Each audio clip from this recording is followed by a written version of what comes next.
शहापूर खडे बाजार येथे होळी कामांना निमित्ताने भव्य महाप्रसाद समारंभाचे आयोजन करण्यात आले होते। हा कार्यक्रम श्री मेदार केतया युवक संघ यांच्या वतीने आयोजित करण्यात आला होता।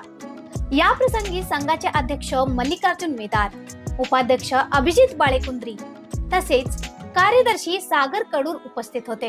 कार्यक्रमाला परिसरातील अनेक नागरिकांनी मोठ्या संख्येने हजेरी लावली। यावेळी युवक संघाच्या सदस्यांनी महाप्रसाद कार्यक्रमाबाबत माहिती देताना सांगितले की दर 3 वर्षांनी होळी कामांना निमित्ताने हा महाप्रसाद समारंभ आयोजित करण्यात येतो।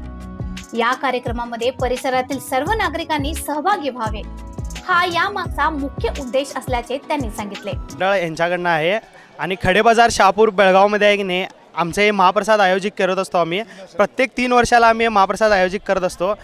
आमचं आहे की नाही ब्रह्मदेव म्हणून एक मंदिर आहे इकडं आपलं काकेरी चौकमध्ये। मग आम्ही सगळ्या भक्तांना आहे की नाही महाप्रसाद जो आयोजित करतो 3 वर्षाला, प्रत्येक 3 वर्षाला। आमचा उद्देश एवढाच आहे की शहापूरमध्ये किंवा आपण बेळगावमध्ये बी म्हणू शकतो, कोणीसुद्धा महाप्रसाद कळत नाही होळीला, आणि आमचं मंडळ हे होळीला आहे की नाही महाप्रसादचं आयोजित करत आहे। हे आम्हाला गर्वचं बात आहे बघा एक आमच्यासाठी। मग आमच्या मंडळाच्या पोरांना पण हे एकदम जोश ना असतो आपण होळीच्या टायमाला। आणि यावर्षी एक मोठ्या ह्याच्यानं आम्ही आयोजित केलेला आहे महाप्रसाद, आणि मोठ्या संख्यामध्ये पण लोक आमच्या इकडे आलेले आहेत।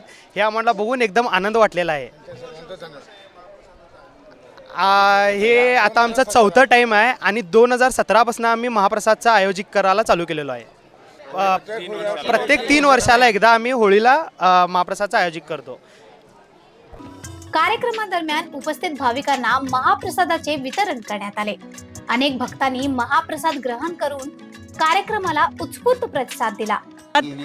असं ह्याने 2014 पासून चालू केलेला आहे। हा लोक दिवाळीला, दसऱ्याला असं महाप्रसाद करतात, पण आमचे पोरं होळी कामाण्याच्या दिवशी हा महाप्रसाद ठेवतात।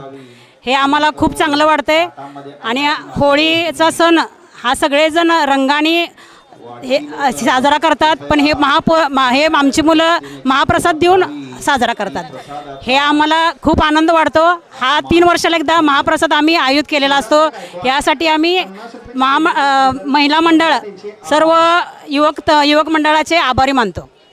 धन्यवाद। संपूर्ण कार्यक्रम भक्तिमय व शांततेच्या वातावरणात पार पडला। अशा आणखीन अपडेटसाठी फॉलो करा व्हॉइस ऑफ वेणुग्रामला।